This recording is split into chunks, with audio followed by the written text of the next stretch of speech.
नमस्कार मित्रों। पंजाबी कहानियों के इस श्रृंखला में आज प्रस्तुत है कुलदीप बग्गा जी की कहानी पोलियो और इसका हिंदी में अनुवाद किया है श्री सुभाष नीरव जी ने। कहानी शुरू करते हैं मित्रों।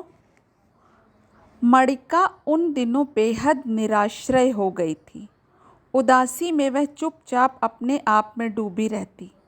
मुझे सदैव ऐसी ही लड़कियों का साथ अच्छा लगता है, उदात, गमगीन और अपने आप से भी बेखबर लड़कियां। मैं उदासी के घेरों को अपने ठहाकों से दूर करने की कोशिश करता हूँ, क्योंकि मन की गहराई में मुझे हमेशा यही डर लगा रहता है कि कहीं यह उदासी मुझे ही ना घेर ले। एक बार उदासी ने घेर लिया तो अपने ढेर सारे जख्म हरे हो जाएंगे। मणिका को मैं खुश करने की कोशिश करता, उसकी चुप्पी को तोड़ता रहता, उसे कुरेद कुरेद कर पूछता रहता ताकि उसका जमा हुआ दर्द बाहर निकल आए और वह कुछ सुख की सांसें ले सके। मनीष के साथ उसकी नई नई दोस्ती बढ़ रही थी। मनीष गोरे रंग का बेहद स्मार्ट लड़का था, किसी ऑफिस में काम करता था। मैंने उससे पूछा, मनीष के साथ तेरे संबंध बहुत बढ़ गए हैं? मेरे सम्मुख वह कभी झूठ नहीं बोलती। वह मुझे अपनी हर बात बता देती थी।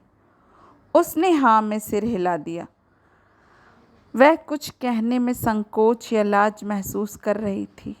मुझे समझने में देर न लगी कि मणिका और मनीष के संबंध कहाँ तक पहुँच गए हैं। तभी मेरी दृष्टि उसके पैरों पर पड़ी।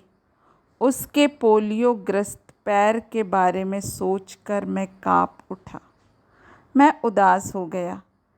यह बात नहीं कि मैं उसका पैर पहली बार देख रहा था। मनीष और मणिका के संबंधों के बीच यह बड़े सैंडल वाला पैर देखकर मैं भयभीत हो उठा। वह देखने में बहुत दिलकश है, तीखे नयन नक्श, रंग गेहुआ, पर जब वह चलती है तो उसको देखकर आदमी खुद ही उदास होने लगता है। वह काफ़ी खुले स्वभाव की है। जब वह नई नई आई थी तो उसने एक दिन बताया था, भाई मैंने तो ज़िंदगी में हमेशा ही कुछ खोया है। भाई कहना उसका तकिया कलाम था। उसके स्वर में कड़वाहट थी। मुझे लगा आज वह रो पड़ेगी। मैं कुछ कहने के लिए सोच ही रहा था कि वह स्वयं ही बोल उठी। पोलियो ने एक टांग ले ली। बड़ा भाई खूब पीटा करता था और मेरे सभी खिलौने छीन लेता था। तब मैं एक टूटी हुई गुड़िया गोद में लेकर उसको देखती रहती थी। मैं उसके विषय में सोच रहा था। अकस्मात मेरे मुंह से निकला, मणिका, तुझे कई समझौते करने पड़ेंगे। अभी भी कई बार बहुत कुछ गंवाना पड़ेगा। तुम भी यही कहते हो? उसकी आंखें गीली हो आई थी।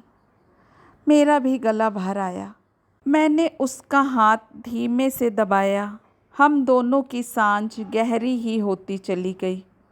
उस दिन वह मेरे संग कनॉट प्लेस में घूम रही थी। वह शायद बहुत अच्छे मूड में थी। उसने मुझसे पूछा, तुमको मेरे संग चलने में शर्म तो महसूस नहीं हो रही? मणिका, तुझे क्या लग रहा है? वह मुस्कुरा उठी। मेरे प्रश्न का उसने कोई उत्तर नहीं दिया। कॉफ़ी पीते हुए वह बोली, आज मैं बहुत खुश हूँ। आज मैं पहली बार अनुभव कर रही हूँ कि मुझे एक अच्छा दोस्त मिल गया है। अचानक तुझे ये ख्याल कैसे आ गया? वह कॉफ़ी सिप करती रही। वह बेहद खुश दिखाई दे रही थी। कुछ देर बाद वह बोली, कुछ लोग मेरे साथ हमदर्दी दिखाते हैं। वह अपने नेक होने का सबूत देने की कोशिश करते हैं। मुझे ऐसी हमदर्दी से नफ़रत है। मणिका और मनीष के बढ़ते संबंधों को देखकर मुझे कुछ घबराहट सी होने लगती है। एक ही सवाल मेरे मन में उठता है, क्या वह मणिका से विवाह करेगा? एक दिन उसने स्वयं ही आकर बताया कि मनीष की माँ उसको देखने आ रही है। मुझे बेहद खुशी हुई। दूसरे दिन वह आई तो बहुत उदास थी। मैं सारी बात समझ गया। उसने स्वयं ही बताना आरंभ किया। कल मनीष की माँ आई थी। मेरे लंबे बालों की, मेरी आँखों की बहुत प्रशंसा कर रही थी। मैं स्वयं जानबूझकर उठी और दूसरे कमरे में चली गई। वापस आकर देखा तो उसकी माँ के चेहरे का रंग बदला हुआ था। क्या मनीष ने अपनी माँ को तेरे पैर के बारे में कुछ नहीं बताया था? वह उदास बैठी रही। बहुत देर बाद वह बोली, मनीष का तर्क कुछ और ही था। वह माँ को पैर के बारे में शादी के बाद ही बताना चाहता था। अब क्या कहता है भाई? अब वह अपनी माँ की आज्ञा का पालन करेगा। यह कहकर वह ठहाका लगाकर हंस पड़ी। मैं शुरू से ही मनीष के साथ उसके इस हद तक बनाए गए संबंधों को मूर्खता समझता था, पर मैं जानता था कि ऐसी मूर्खता हम सभी करते हैं। एक समय यह भी आया जब वह 2 लड़कों से रोमांस करने लगी। मुझे उस पर हैरानी हुई। मैंने उससे पूछा तो बोली, तुम जानते हो कि मैं क्या चाहती हूँ? मुझे तो एक सहारा चाहिए। मैं एक जीवन साथी चाहती हूँ। मुझे विश्वास हो गया कि मणिका अपना वर स्वयं नहीं ढूंढ सकती। वह जैसा लड़का चाहती थी, उसके पैर के कारण वैसा लड़का मिलना कठिन था। उसकी उम्र बढ़ रही थी। घर के लोग शायद भूल गए थे कि उनकी एक जवान लड़की है।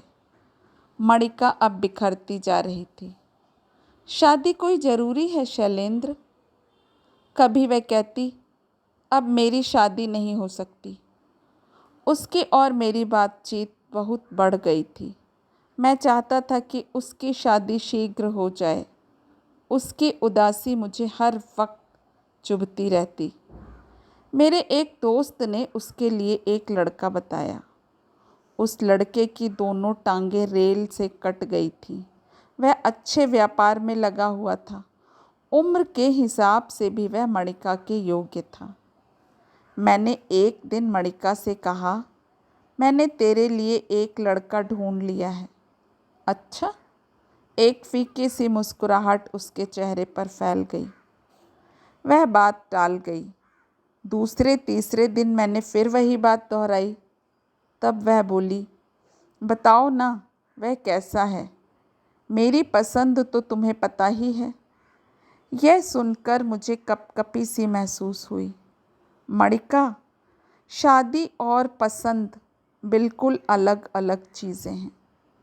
इस पर वह बोली, तुम ठीक कहते हो। मणिका को अपनी पोलियो वाली टांग कभी नहीं भूलनी चाहिए। मणिका प्लीज़, यह बात हम सब पर लागू होती है। यह नियम सिर्फ तेरे लिए नहीं है। वह मेरे सामने उदास और गमगीन बैठी थी। वह ऐसे बैठी थी जैसे कोई निर्दोष सज़ा सुनने के लिए बैठा हो। गम का घेरा बढ़ने लगा। मैं पेशोपश में फंस गया कि बात कैसे आरंभ करूं। मैं उठ खड़ा हुआ। हाँ, पर मुझे डर है कि तू नाराज़ हो जाएगी। मैंने बहुत दुनिया देखी है। राह चलते हुए कितनी ही आँखों का शिकार होती हूँ। किस किस से नाराज़ होंगी? एक लड़का है, रेल एक्सीडेंट में उसकी दोनों टांगें कट गई थीं। व्यापार करता है, अच्छा कमाता है। ना भाई, तुम मेरी सारी ही टांगें तो ना छीनो। यह कहकर वह लंगड़ाती हुई चली गई थी। एक दिन उसने बताया कि एक लड़का उसे देखने आया था। बात पक्की हो गई। यह सुनकर बहुत खुशी हुई। आहिस्ता आहिस्ता मैं उदास होने लगा। कैसा है? पूछा। उसके एक हाथ पर सफ़ेद दाग है। वह दाग उसके पूरे शरीर पर फैल सकता है। मणिका, यह ठीक है। यह एक मामूली बात है। एक समझौता तो सबको करना पड़ता है। मेरी बात सुनकर वह बोली, पर मैंने हाँ नहीं की। क्यों? तुम्हें दिखलाए बिना मैं हाँ कैसे कर देती? यह सुनकर मैं खुश हुआ, पर दूसरे ही पल मैं फिर उदास हो गया। मैंने लड़के को देखा। लड़का मणिका के बिल्कुल योग्य लगा। मुझे लगा कि मणिका को जिस प्यार और स्नेह की आवश्यकता है वह उसे मिलेगा। उसके विवाह की तैयारियां शुरू हो गईं। वह हर बात मेरे फैसले पर छोड़ देती। उसकी साड़ियों के रंग कैसे होने चाहिए, लड़के के सूट का कपड़ा कैसा हो, यह सब फैसला उसने मेरे पर छोड़ दिया था। उसका विवाह हो गया। कुछ दिन मैं उखड़ा रहा। लगा कि अपना एक हिस्सा टूटकर अलग हो गया है। मुझे इस बात की खुशी थी कि मणिका को जीवन साथी मिल गया है। मन को कुछ राहत सी हुई। कुछ ही दिन बीते थे कि वह अपने पति के साथ मुझसे मिलने आई। विवाह के बाद लड़की कितनी जिम्मेदार बन जाती है, उसे देखकर ही ऐसा ही लगा। वह बच्चों के लिए खिलौने और मिठाई का डिब्बा लेकर आई थी। आते ही सबसे लिपट कर मिली। तेरा क्या हाल है मणिका? बहुत अच्छा, मणिका हंस रही थी। उसका पति प्रीतम बोला, बस आपकी ही बातें सुनाती रहती है, आपको बहुत मानती है। कई दिनों से आपके पास आने को कह रही थी। तुम दोनों खुश हो ना? मैंने पूछा। अपनी मणिका से पूछिए, प्रीतम ने हंसते हुए कहा। लगा कि मणिका की आंखें कुछ कहना चाहती हैं। उसका पति बाथरूम में गया। मेरी पत्नी उनके लिए चाय बनाने चली गई। वह उदास सी मेरे सामने बैठी थी।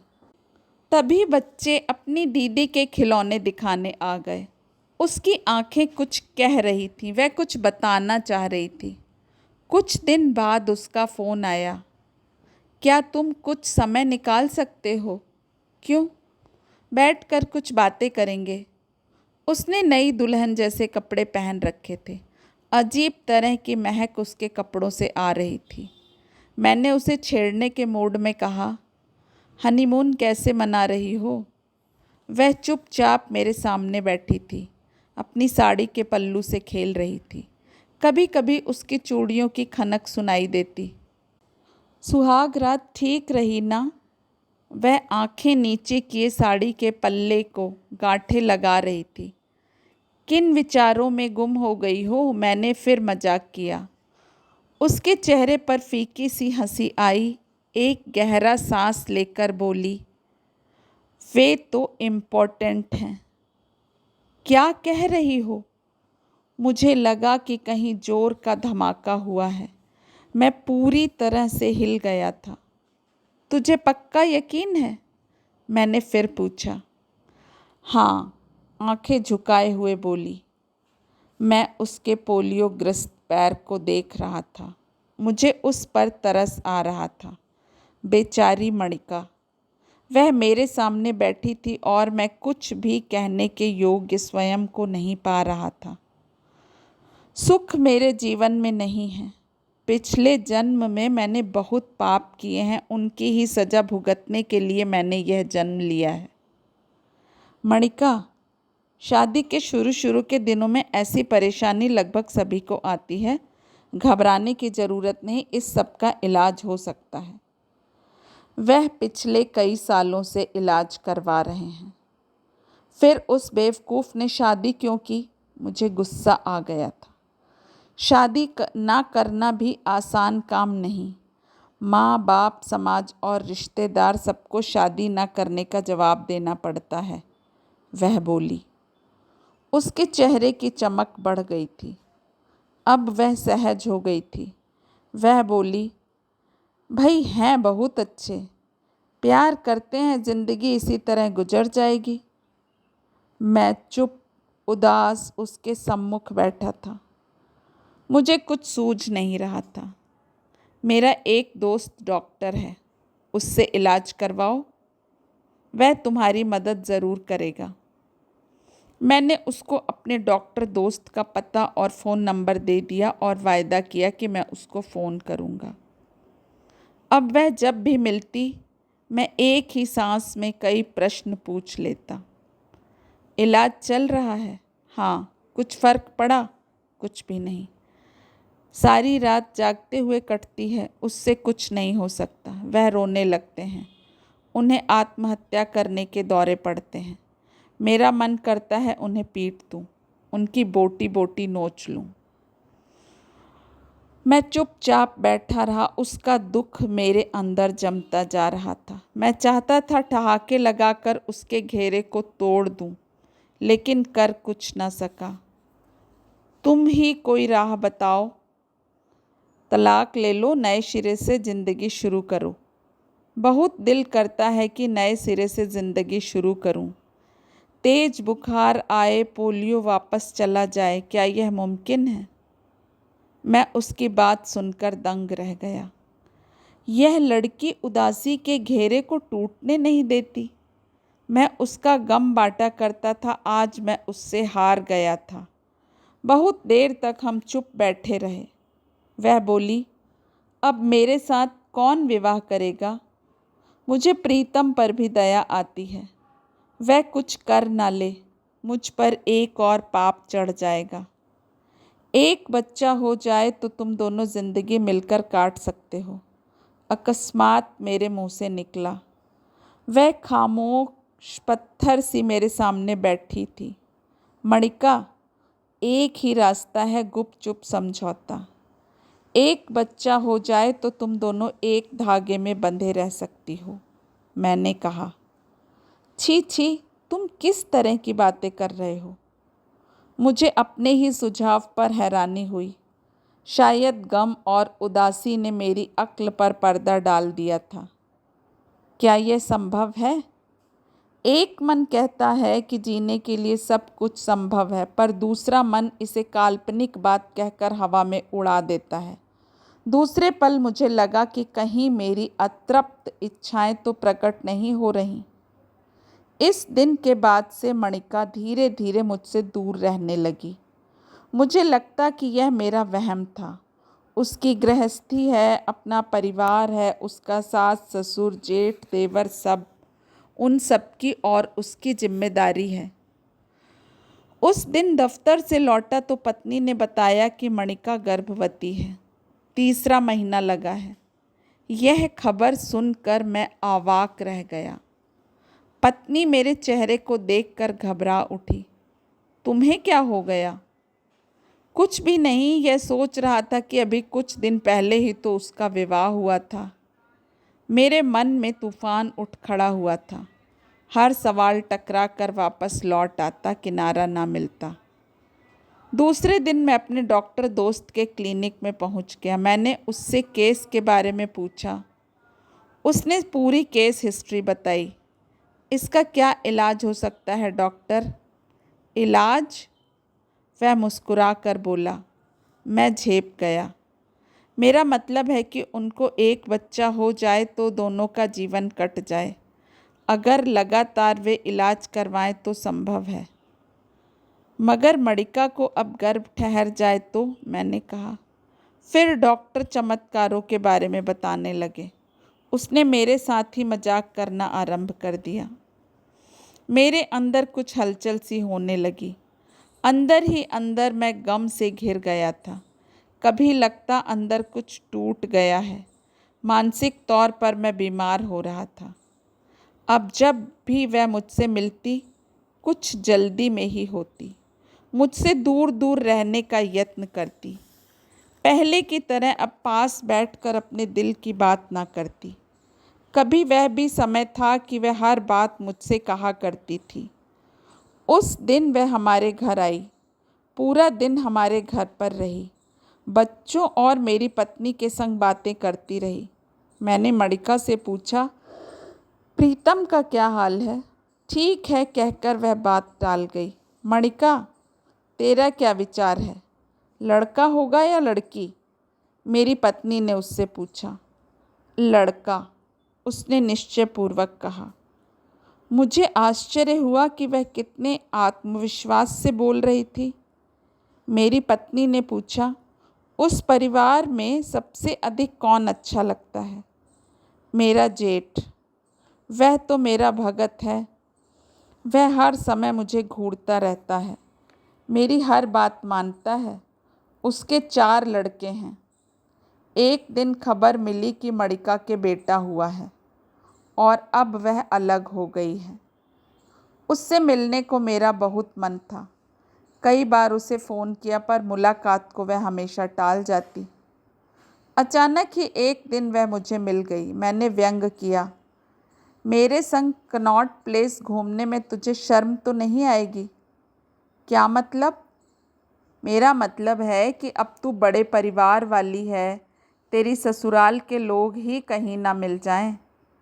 ऐसी तो कोई बात नहीं, पर अब पहले जैसी आज़ादी भी नहीं है। मैं तुझसे कुछ पूछना चाहता हूँ। पूछो, तुम मेरे गुरु हो। यह कहकर तू मेरा मजाक उड़ा रही है? मैं तो तेरा दोस्त हूँ। तुम मेरी हमेशा भलाई चाहते हो। हाँ। मुझे लगा कि एक दीवार हम दोनों के मध्य खड़ी हो गई है। मैं असमंजस में फंस गया। एक सवाल कील की तरह मेरे मन में चुभ रहा है। मैं जानता हूँ कि वह मेरे सवाल को जानती है। उसका उत्तर देने से वह घबरा रही है। मुझे किसी के निजी जीवन में दखल देने का क्या हक है? मुझे गुमसुम देखकर वह बोली, तुम कुछ पूछना चाहते थे ना? हाँ, यही कि अब प्रीतम का क्या हाल है। वह उसी तरह है, उसने स्पष्ट करते हुए कहा। फिर कुछ रुक कर बोली, तुम जो कुछ पूछना चाहते हो वह मैं जानती हूँ। तुम मेरे गुरु हो, मैं तुम्हारी बहुत इज्जत करती हूँ। तुमने अंधेरे दिनों में मुझे रास्ता सुझाया था। वह कौन है? तुम्हारे लिए तो यह एक छोटी सी उत्सुकता है, पर मेरे लिए यह जीवन है। तुमसे कभी कुछ नहीं छिपाया, पर यह बात। वह बहुत गंभीर हो गई थी। मैं हतप्रभ सा उसको देख रहा था। एक दिन तुमने समझौता करने की सलाह दी थी। अब तुमसे कहती हूँ, क्या तुमको समझौता करना पड़ेगा? क्या? वह सब कुछ भूल जाओ जो मैंने तुम्हें बताया था। मैं चुपचाप उसकी बात सुनता रहा। वह बोली, मैं एक बार तुम्हारे पास आना चाहती थी। बहुत सोचा, फिर लगा यह गलत होगा। तुम्हें मैं ऊंची जगह से नीचे गिरते हुए नहीं देखना चाहती थी। तुम्हें इस सब से अलग रखना चाहती थी। फिर तूने क्या योजना बनाई? वह कुछ देर हंसती रही, फिर बोली, कोई योजना बनाकर शिकार नहीं किया, बस उसी मनस्थिति में किसी के साथ टक्कर हो गई। उसने अपनी हवस और आग मिटाई और मैंने अपनी संतान प्राप्ति की इच्छा पूरी की। वह आदमी शायद भूल गया होगा। हम शायद फिर कभी जीवन में मिलें तो एक दूसरे को पहचान भी ना सकें। क्या प्रीतम को मालूम है? वह कोई दूध पीता बच्चा नहीं है, उसे मालूम होना चाहिए। मैं दावे के साथ कुछ नहीं कह सकती। हमारी आपस में इस विषय पर कभी बातचीत नहीं हुई। उसने स्वयं ही एक बार कहा था, तेरा गुरु ठीक कहता है, हमारा एक बच्चा हो जाए तो हम जुड़े रह सकते हैं, नहीं तो मुझे लगता है तू किसी के संग भाग जाएगी या आत्महत्या कर लेगी। उसने बच्चे के लिए कुछ खिलौने खरीदे और जल्दी जल्दी घर की ओर चल दी। मैं वहीं खड़ा होकर उसे जाते हुए देखता रहा। मुझे लगा कि वह बहुत आगे निकल गई। हालात ने उसको समझौता करने की कितनी ताकत दी है। मैं बहुत उदास हो गया। मैं उसके सम्मुख छोटा हो गया था। मेरा तसव्वुर उसकी आंखों में चकनाचूर हो गया था। मुझे लगा कि पोलियो अब मुझे हो गया है। दोस्तों, आशा करती हूँ कि कहानी आप सभी को पसंद आई होगी। अपना कीमती समय इस कहानी को देने के लिए आप सभी का हार्दिक धन्यवाद।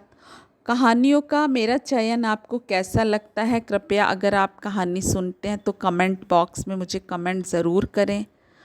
नमस्कार, बहुत बहुत आभार, नमस्कार।